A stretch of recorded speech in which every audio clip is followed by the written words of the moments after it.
예수님이 가르쳐 주신 기도라는 제목으로 오늘 하나님의 뜻을 깨닫고 합당하게 신앙생활을 하며 은혜를 받고자 합니다. 자, 여기서 예수님이 제자들에게 기도문을 가르쳐 주시는데 제자들이 어떻게 기도해야 됩니까? 이러니까 하시는 말씀이 그러므로 너희는 이렇게 기도하라 하면서 하늘에 계신 우리 아버지여, 우리의 기도의 대상자는 하나님이지, 그죠? 하나님이 우리의 기도 대상자입니다. 우리는 예수 그리스도의 보혈의 은혜를 힘입어 하나님의 자녀의 신분으로 하나님 앞에 자녀로서 하나님 앞에 기도합니다. 믿음으로 기도해야 될 줄로 믿습니다.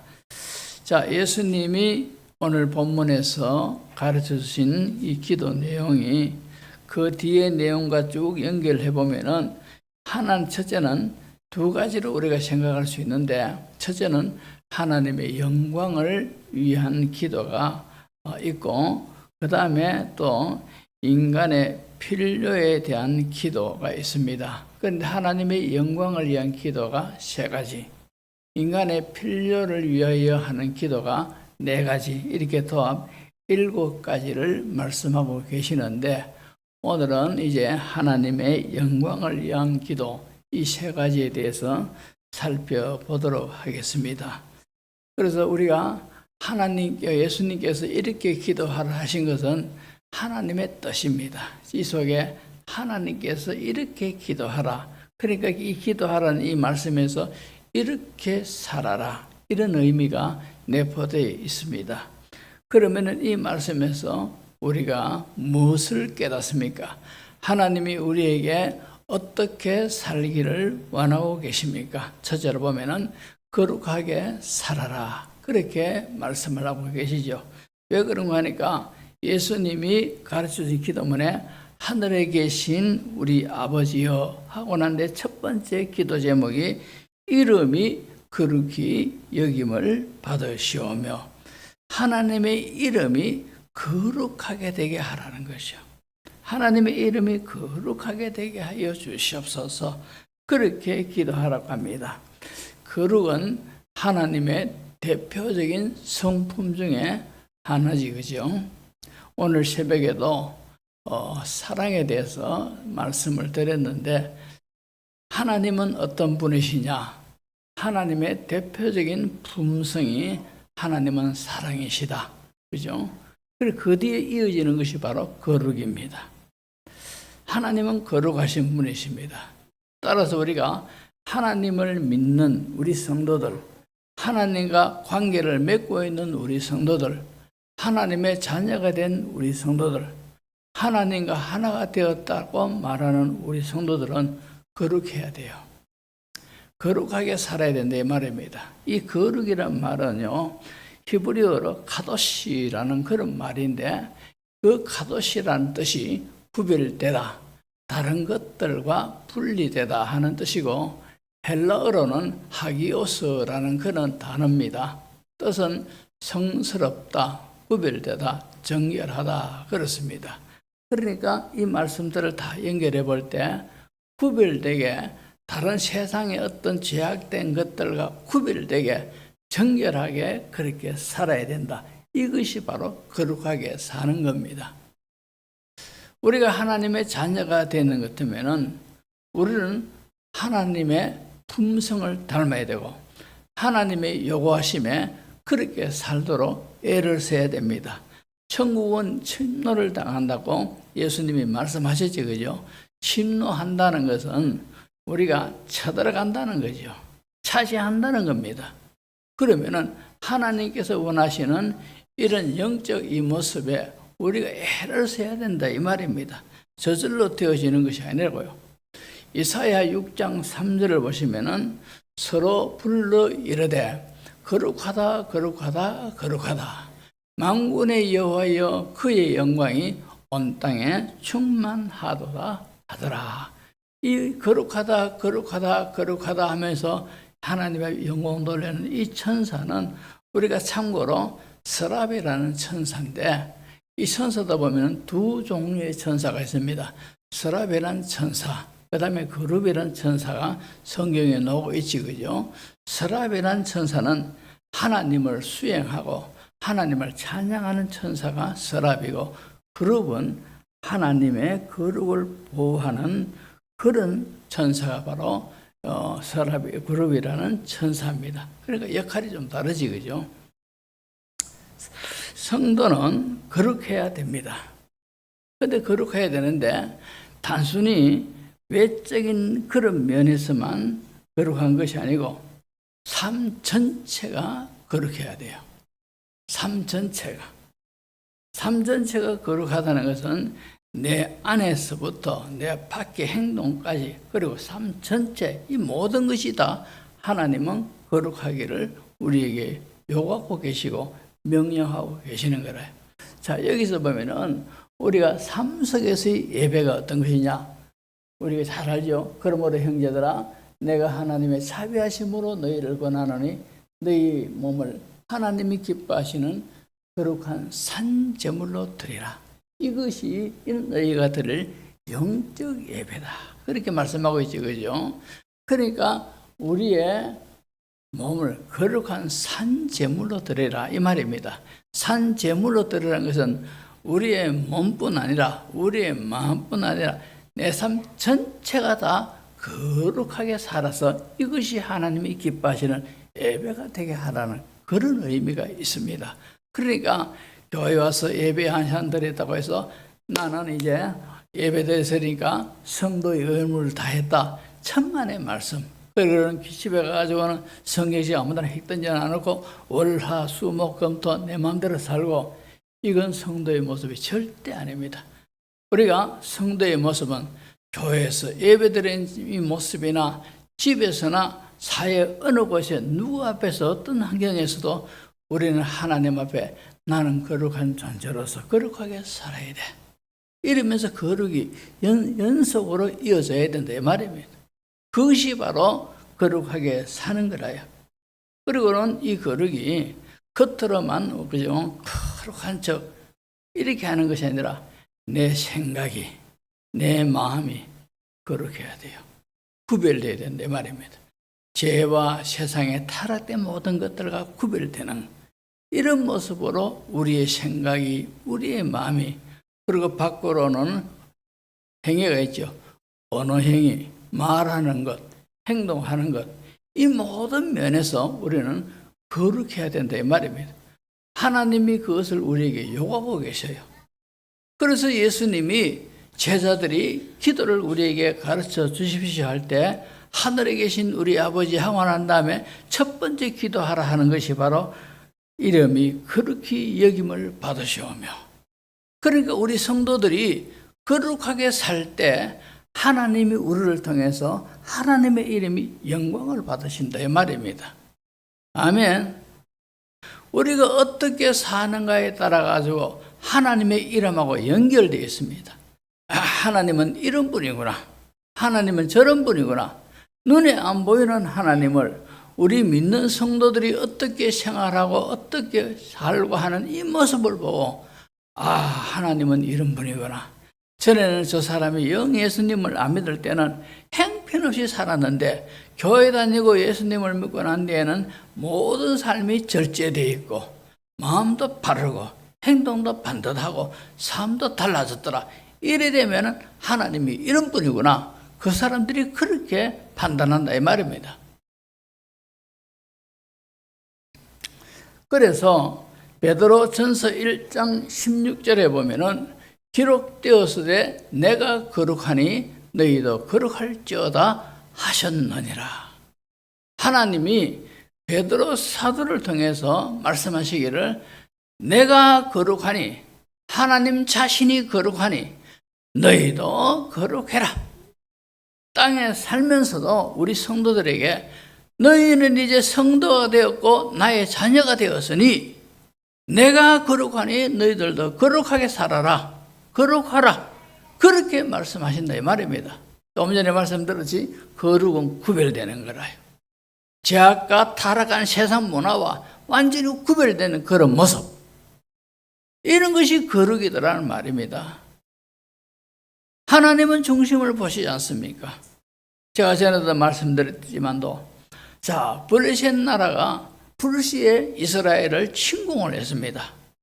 누가 있습니까? 전쟁의 영웅인 골리앗이 있기 때문에 이 골리앗을 대장 삼아 이스라엘 국경선을 넘어왔습니다. 자, 사울, 그 당시에 이스라엘 왕이 사울 아닙니까?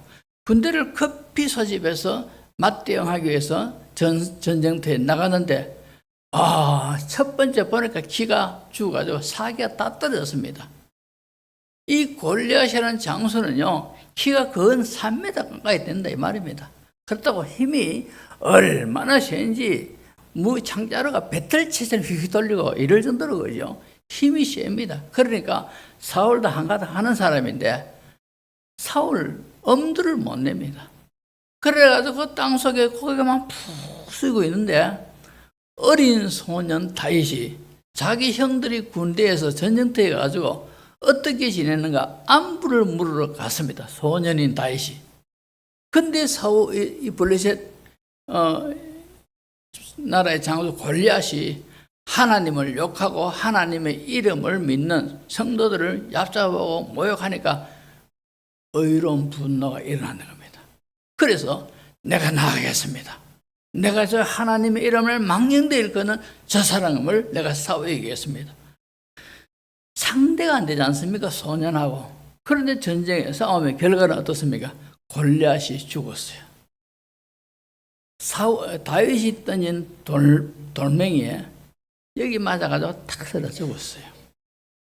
근데 다윗이 돌멩이 던지는 기술이 신기해가지고 맞아떨어졌느냐? 그거 안 그래요. 하나님이 이기게 하신 거예요.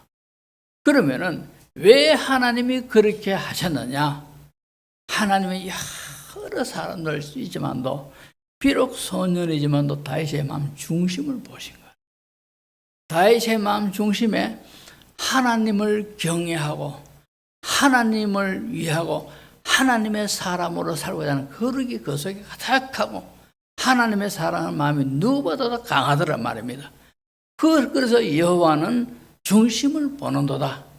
소년이지만도 다윗의 중심을 하나님 보시고 그런 역사를 일으켰다는 것이죠. 그래서 우리가 예배만 드리고는 나는 하나님과의 관계가 무탈하다 이렇게 생각하지 마십시오. 항상 우리의 생각, 내 생각이 어떠냐?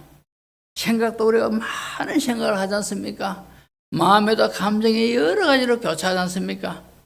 이런 것들도 우리가 하나님의 말씀으로 기도로 늘 우리의 생각이 거룩하게 되려고 애를 쓰고 우리의 마음이 거룩하게 되려고 애쓰고 우리의 행위가 말하는 것, 모든 행동하는 것도 거룩하게 되게 애를 쓰려고 그리고 모든 삶에서 하나님 앞에 내가 거룩하게 살아야지 이런 식으로 살 때 이것이 산제사가 되는 거라요.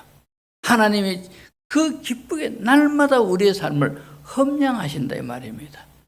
그렇게 살 때에 이 불경기 속에서도 다윗을 그렇게 붙들으신 하나님이 붙들어 주실 줄로 믿습니다. 우리가 그런 것이 믿음이라요. 하나님 말씀대로 이렇게 살았으니 하나님이 다윗을 붙들어 주셨듯이 나도 지켜주시고 붙들어 주시고 이 상황에서 이기게 하신다. 그런 믿음이 생기는 거라요. 하나님의 말씀은 그 당시의 상황에서 기록한 것을 하는 것이 아니고 오늘날 저와 여러분에게 이렇게 신앙생활을 해라. 이것을 말씀하고 있는 겁니다. 두 번째로 나라에 임하옵시며 예수님이 제자들에게 가르쳐준 두 번째 기도가 나라가 임하옵시며 우리가 하나님 나라 할 때 크게 두 가지로 나눌 수가 있습니다. 하나는 장소성의 하나님 나라, 즉 천국이 있고 또 하나는 하나님의 통치와 다스림이 있는 그곳이 바로 하나님의 나라입니다. 자, 장소성의 천국을 우리가 성경을 통해서 볼까요? 요한계시록 21장 1절에서 4절을 보면은 또 내가 새 하늘과 새 땅을 보니 처음 하늘과 처음 땅이 없어졌고 바다도 다시 있지 않더라. 이것은 사도 요한이 밤모섬에서 천사가 들려주고 보여주는 환상과 음성을 그대로 받아 적은 것이 바로 이 말씀이라요. 그러니까 내가 보니, 내가 새하늘과 새 땅을 보니 받는 겁니다. 처음 하늘과 처음 땅이 없어졌고 바다도 다시 있지 않더라. 또 내가 보면 거룩한 성 새 예루살렘이 하나님으로부터 하늘에서 내려오니 그 준비한 것이 신부가 남편을 위하여 단장한 것 같더라. 그러니까 얼마나 천국이 우리를 위하여, 예수 믿는 우리 성도들을 위하여 모든 것들을 완벽하게 준비해 놨더라 이 말입니다.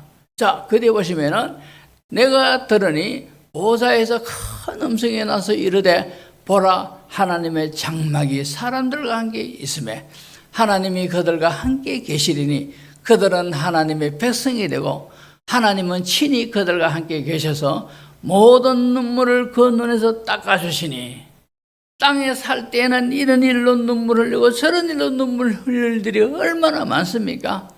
근데 하나님이 모든 눈물을 닦아주시니, 이 말이 무슨 말입니까? 하늘나라는 슬픈 것도 아픈 것도 괴로운 것도 고통스러운 것도 눈물을 흘릴 일이 하나도 없다는 겁니다. 다시는 사망이 없고 애통하는 것이나 고관한 것이나 아픈 것이 다시 있지 아니하리니 전 것들이 다 지나갔음이라. 아멘. 자, 그리고 또 요한계시록 22장 1절에서 5절을 보면은 또 그가 수정 같으시 맑은 생명수의 강을 내게 보이니, 천사가 보이는 겁니다. 하나님과 및 어린 양의 보좌로부터 나와서 길 가운데 흐르더라. 강 좌우에 생명나무가 있어 12가지 열매를 맺되 달마다 그 열매를 맺고 그 나무 잎사귀들은 만국을 치료하기 위하여 있더라. 다시 저주가 없으며 하나님과 그 어린 양의 보좌가 그 가운데 있으리니 그의 종들이 그를 섬기며 그의 얼굴을 볼트이어 그의 이름도 그들의 이마에 있으리라. 다시 밤이 없겠고 등불과 햇빛도 쓸데 없으니 이는 주 하나님이 그들에게 빛이심이라. 그들이 세세토록 왕노릇하리로다. 천국이 이런 곳이라요. 장소성의 천국이 이런 곳입니다. 우리 예수 믿는 성도들은 이 세상 하직하고 떠나면은 이런 좋은 천국에 들어간다 이 말입니다. 제가 지난주에 우리 전순현 집사님이 소천하셨다 그 연락을 제가 받고는 그 다음날 새벽기도 왔어요. 새벽기도 왔는데 전순현 집사님을 생각하면서 기도를 하면서 제가 울었어요. 어떤 울음입니까? 하나님 고맙고 감사합니다. 하나님께 감사한 마음이 막 올라오는 겁니다. 죽었는데 뭘 감사한 마음이 올라옵니까? 남 죽었는 거 잘 죽었다 하면서. 전순현 집사님이요. 제가 전도사로 왔을 때 김문경 목사님 사택이 거기에 있었습니다. 전순현 집사님 집에 2층에 쉐들이 있었는데 제가 목사님 사택에 볼 일이 있어서 갔는데 1층에 멋진 기부인이 있더라고요. 그게 전순현 집사님이라. 얼마나 이쁘고 기부인때가 줄줄 나던데 제가 전도사를 했다가 묘산에 가서 거기서 목사 안수 받고 청빙 다시 받아 우리 교회로 왔지 않습니까? 벌써 전순현 집사님이 몸이 형편없이 되어 있는 겁니다. 그때부터 90살까지 병상에서 살았던 새 삶입니다. 얼마나 괴롭고 힘들었겠습니까?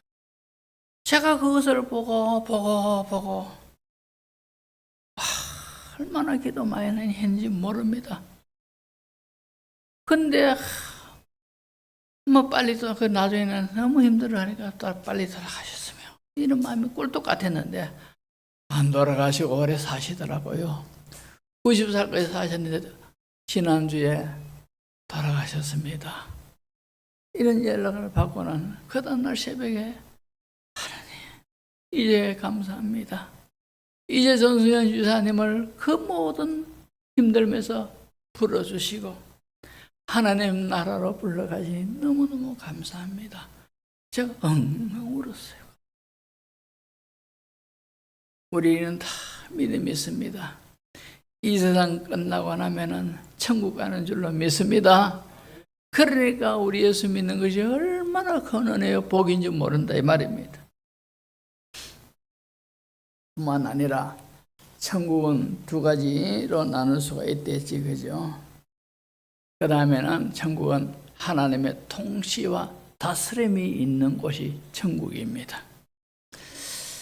자, 그러니까 하나님의 통치와 다스림이 있는 곳이 천국이다 하는 것은 하나님의 영향력과 하나님의 통치가 이루어지는 것, 그곳이 천국이라요. 자, 마태복음 12장 28절을 보시면은 그러나 예수님 하시는 말씀입니다. 내가 하나님의 성령을 힘입어 귀신을 쫓아내는 것이면 하나님의 나라가 이미 너희에게 임하였느니라. 하나님의 나라가 너희에게 임하여 있다는 거죠.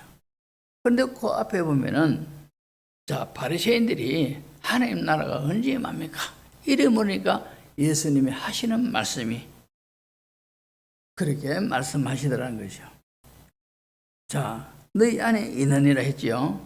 그러니까 우리 모두가 구원받았으니 내 마음속에 성령 하나님이 와 계신 거라요. 성령 하나님이 와 계시면은 우리가 참 정말로 전에는 세상 정욕과 세상 성공을 위해서 세상 욕망을 위해서 몸부림치고 있는데 이제는 부족하지만도 소원이 달라졌어요. 좀 더 신앙생활 잘해야지. 좀 더 신자답게 살아야지. 어떻게 하면 하나님을 더 사랑할고 이런 거룩한 소원들이 자꾸 일어나지 않습니까? 우리 남근호 지사님을 제가 귀하게 보는 것 중에 하나가요. 그 마음속에 그런 거룩한 불이 아직도 가득해요. 그렇기 때문에 제가 참 저분을 귀하게 보는 것 중에 한 부분입니다. 다른 사람은 돈 벌으면 한 풀겠다 하는데 저분은 돈 많이 벌면 어떻게 하면 하나님 앞에 마음껏 내가 써먹고 이게 저분의 소원이라요. 그걸 우리한테 이야기하니까 저분한테 거룩한 저런 불이 있구나. 하나님이 얼마나 귀하게 여기시겠나. 왜 이런 마음도 생깁니까? 마음속에 성령이 임하고 하나님 나라가 임하기 때문에 그런 줄로 믿습니다. 그래서 우리 예수 믿는 우리들은 이 속에 하나님 나라가 임했어요. 그러면은 얼마나 우리가 하나님 나라를 누리고 있습니까? 이것이 바로 우리의 질문입니다. 우리의 마음, 우리의 생각, 우리의 언어, 우리의 행위가 하나님의 통치 속에 내가 하나님의 다스림 속에 얼마나 거기에 들어가 있는가? 아니면 반항을 해가지고 밖으로 자꾸 튀려고 하느냐? 그 차이에 따라서 땅에 살면서도 하나님 나라를 많이 누리느냐 아니면 적게 누리느냐 그 차이가 거기서 나오는 겁니다. 아시겠습니까? 그러니까 하나님의 통치를 제대로 받고 그렇게 살아가는 성도는요, 땅에서도 심령천국을 누린다 이 말입니다. 심령천국이 누려지면은 어떤 환경과 조건 속에서도 기쁘고 즐겁고 감사하고 얼굴이 환하고 너무너무 좋은 겁니다. 자, 우리가 땅에 살면서도 심령천국을 누린 대표적인 사람 한번 보십시오. 빌립보서 2장 17절에서 18절 보시면은 이런 말씀이 있습니다. 만일 너희 믿음의 재물과 성김 위에 내가 나로 전제로 드릴지라도 나는 기뻐하고 너희 무리와 함께 기뻐하니 이와 같이 너희도 기뻐하고 나와 함께 기뻐하라. 이 말을 누가 했습니까? 바울이 했는 겁니다. 어디에서 성공해가지고 아주 높은 자리에 돼가지고 이런 말 합니까? 로마 감옥에 갇혀서 앞으로 자신의 생사가 어떻게 될는지 그것도 모르는 그런 불안한 가운데서 감옥에 있습니다. 이런 감옥에 있으면서 여기 두 구절 속에 기뻐하고 기뻐하고 하는 말이 4번이나 나오고 있지 않습니까? 그러면서 18절에는 이와 같이 너희도 나와 함께 기뻐하라는 거죠.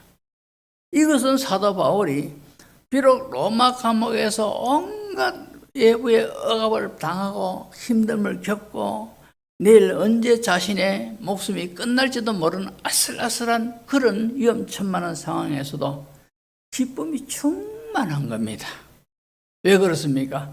바울은 지금 감옥에 있지만도 하나님의 다스림과 하나님의 통치 속에 온전히 있으니까 세상의 어떤 세력들도 빼앗아갈 수 없는 하나님 나라가 그 속에 충만한 겁니다. 아멘.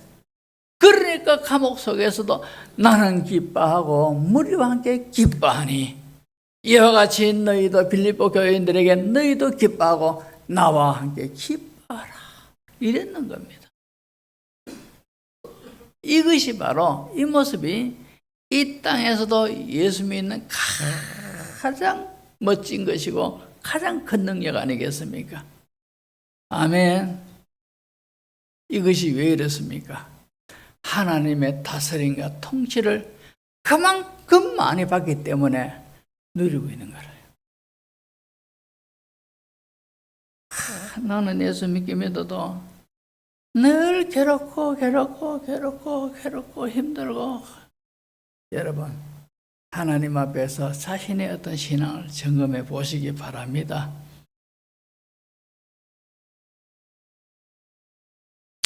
자, 마지막 3번째로 예수님이 가르친 기도가 뜻이 하늘에서 이루어진 것 같이 땅에서도 이루어지이다. 그렇게 기도하라는 거죠. 이 말이 뜻이 하늘에서 이루어진 것처럼 하늘에서 하나님의 뜻이 이루어졌어요. 그것이 뭡니까? 하나님의 통치가 완전히 이루어지고 하늘나라에는 구원받은 그 모든 영혼들이 온천히 하늘나라에 가득하고 구원의 은혜를 노래하며 하나님을 찬양하며 조금 전에 천국에 있는 수많은 그 모든 영광들을 누리고 있습니다. 그러니까 하나님이 뜻이 하늘에서 이루어진 것처럼 땅에서 이루어지게 하라는 거죠. 그렇게 기도하라는 것은 그렇게 하라는 거죠. 그렇게 살아라는 겁니다. 이 말씀을 직역을 하면 이렇습니다. 당신의 뜻이 이루어지소서. 땅에서도 이루어지이다. 이게 바로 직역했는 뜻입니다. 하늘에서 하나님의 뜻이 땅에서도 이루어지게 하라. 이 말이 당신의 뜻이 이루어지소서. 땅에서도 이루어지이다. 이런 뜻으로 직역을 하면 그렇습니다.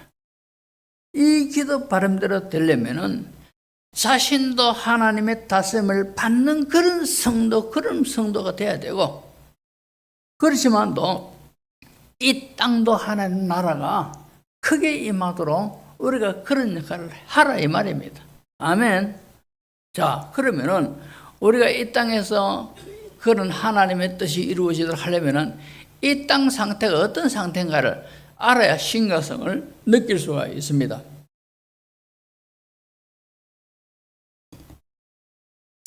이 땅 상태가 영적으로 어떤가 한번 보십시오.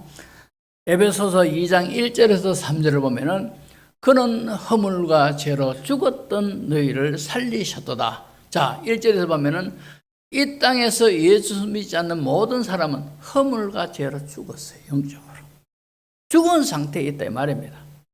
그러니까 지금도 예수님을 믿지 않고 세상 자유분방하게 살아가는 사람들은요, 영적으로 볼 때는 다 죽은 사람들. 이것을 봐야 돼요.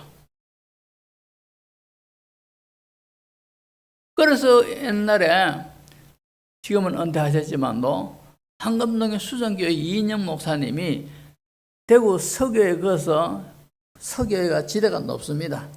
거기서 서덕에 담에서 밑으로 보면 서문시장 전경이 환하게 보입니다. 그러니까 저 서문시장 그 내려다보면서 해골들아 예수 믿으라고 화음을 크게 질렀다는 이야기했습니다. 왜? 영적으로 죽었어 사람들.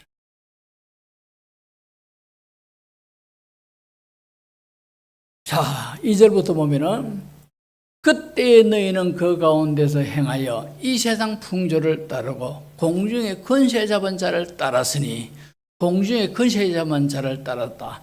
공중의 권세 잡은 자가 누구냐? 곧 다시 말하면 지금 불순종의 아들들 가운데서 역사하는 영이라는 거예요.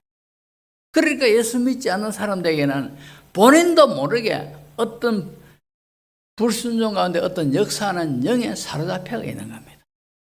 모든 것들이 사로잡혀 있는 거라. 그런데도 귀신은 원래 속이는데 전문가 아닙니까? 내가 너를 사로잡고 있다라는 것도 못 느끼도록 그렇게 하면서 자유롭다라고 생각하면서 살도록 만드는 겁니다. 자, 3절에 보시면은 전에는 우리도 다 그 가운데서 우리 육체의 욕심을 따라 지내며 육체와 마음에 원하는 것을 하여 다른 이들과 본질상 진노의 자녀이었더니, 자, 이렇게 예수 믿지 않는 사람들은 허물과 죄 때문에 결국은 하나님의 진노받을 대상이라요. 하나님의 진노는 무섭습니다. 하나님의 진노는 멸망이라요. 지옥이다 이 말입니다. 영적으로 죽은 상태, 마귀의 지배를 받고 살아가는 상태, 그들이 시킨 대로 살아가는 상태, 하나님의 진노가 그들에게 있다 이 말입니다. 이런 것도 모르는 게 약이죠. 그렇게 지금 잘 살지, 그죠? 예수 믿지 않는 사람은 전부 다 이런 상태래요. 요한복음 12장 31절을 보시면 예수님이 이런 말씀합니다. 이제 이 세상에 대한 심판이 이르렀으니 이 세상 임금이 쫓겨나리라. 이 세상 임금이 쫓겨난다 했습니다. 이 세상 임금이 누굽니까? 임금은 바로 왕이고 통치자 아닙니까? 다스린 자 아닙니까? 그것이 임금입니다. 옛날에 왕조 시대 때 어명이요 하면은 거기에서는 아무도 달라들지는 못합니다. 그러면은 예수님이 이 세상에 와서 심판하겠으니 이 세상 임금이 쫓겨나리라. 이 세상 임금이 누구냐? 자, 조금 전에 우리가 에베소서에 보면은 불순종의 아들들 가운데서 역사하는 영이라. 공중권세 잡은 자를 따랐으니.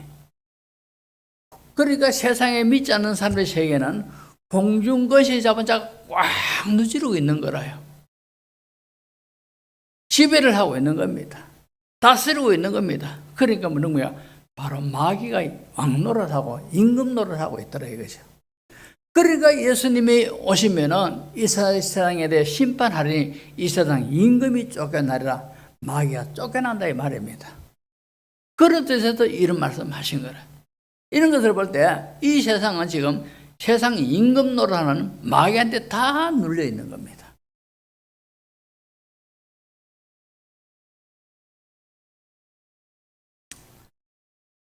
요한복음 4장 34절 보시면은 예수께서 이르시되 나의 양식은 보내신 이의 뜻을 행하며 그의 일을 온전히 이루는 것이라. 예수님이 이 세상에 오신 것이 바로 보내신 이의 뜻을 행하고 그 일을 온전히 이루기 위해서 예수님이 이 세상에 오셨다 이랬습니다. 자, 예수님이 이런 말씀하셨죠. 나와 아버지는 하나이니라 했지, 그죠? 나를 본 자는 하나님을 봤다 했죠. 자, 우리가 삼위일체가 아주 그저 설명하기 너무너무 힘듭니다. 어느 누가 삼위일체 말하기를, 자, 저 같은 경우에, 자, 교회에서는 목사요. 집에서는 우리 집사람의 남편이요. 우리 자녀들한테는 아버지고. 한 사람이지만 더 그렇게 하지 않느냐? 삼위일체를 그렇게 표현하면 부족해요. 삼일체를 온전히 설명하기 너무 힘드는데 제가 좀 더 건져되게 설명하면은 하나님은 한 분입니다. 그죠? 하나님은 한 분인데 하나님이 세상에 있는 모든 제약된 사람들 중에 하나님의 세상이 창조되기 전에 선택한 사람이 있다 말입니다. 이 사람을 구원하기 위해서 하나님이신 그분이 육체의 옷을 입고 이 세상에 오셔서 십자가에 죽으신 거라요. 하나님이신 그분이 오셔가지고. 그리고 예수님이 육체의 옷을 입고 있으면 환경에 영향을 받습니다. 공간에 영향을 받습니다. 구원받은 성도들과 항상 함께하기 위해서는 보혜사로 오셔야 돼요. 예수님이 죽으시고 보혜사로 오셔야 되고 성령으로 오셔야 된다 이 말입니다. 성령으로 오시면은 예수 믿는 사람과 늘 함께하니까. 그래서 예수님이 내가 가면 또 다른 보혜사를 너에게 주겠다. 이래가지고 예수 믿는 우리들에게는 성령이 계시지 않습니까? 그렇지만 또 예수님이 이 땅에 살면서도 하나님 앞에 기도했지 않습니까? 그러니까 하나님이신 그분이 오셨지만도 하나님은 여전히 하늘에 계시고, 그러니까 삼위일체를 제가 조금 전에 목사요, 남편이요, 아들의 아버지요, 이 설명은 부족하다는 것이죠. 하나님이시지만도 우리를 구원하기 위해서 육체를 입고 오셨고, 우리가 늘 함께하기 위해서 성령으로 오셨고, 하나님이 한 분이죠, 그분이. 그러나 삼위일체를 하지 않습니까? 삼위 위격으로, 한마디로 말 품격으로 삼위가 계신다 이 말이지만, 그렇지만도 그분은 전부 한 하나님이더라는 거예요. 그래서 우리가 하나님 앞에 기도하기를 하나님 하늘에 계신 하나님 아버지요, 기도 대상자가 분명합니다. 하나님. 그런 설명도 좀 부족해요. 그렇지만도 우리 예수님은 성자로서의 어떤 위치로 이 땅에 오셨단 말입니다. 그리고는 하시는 일이 하나님의 뜻을 이루고 그 일을 온전히 이루기 위해서 오셨다는 것이죠. 하나님 나라가 하늘에서 온전히 이루어진 것처럼 땅에서도 이루어지게 하라는 것이죠. 바로 구원받도록 우리가 전도의 사명을 받았다 이 말입니다. 전도의 사명을 받았어요. 이제 오후 예배가 잠시 후에 있을 것인데, 이 오후 예배는 전도는 이것이 절대적으로 필수적으로 필요하다고, 절대적이다 하는 그런 설교를 제가 하겠는데요. 저주한 전도를 우리가 평생의 사명으로 여기고 그 사명을 잘 감당하는 우리 성도가 되어야 할 줄로 믿습니다. 자, 이 말씀을 요약하면은 우리가 거룩하게 살아야 돼요. 어떤 경우도. 아멘. 하나님의 나라를 누리며 살읍시다. 하나님의 뜻이 땅에 이루어지게 전도의 사명을 잘 감당하는 우리 정문의 가족들 되시기를 주의 이름으로 축복합니다. 기도합니다.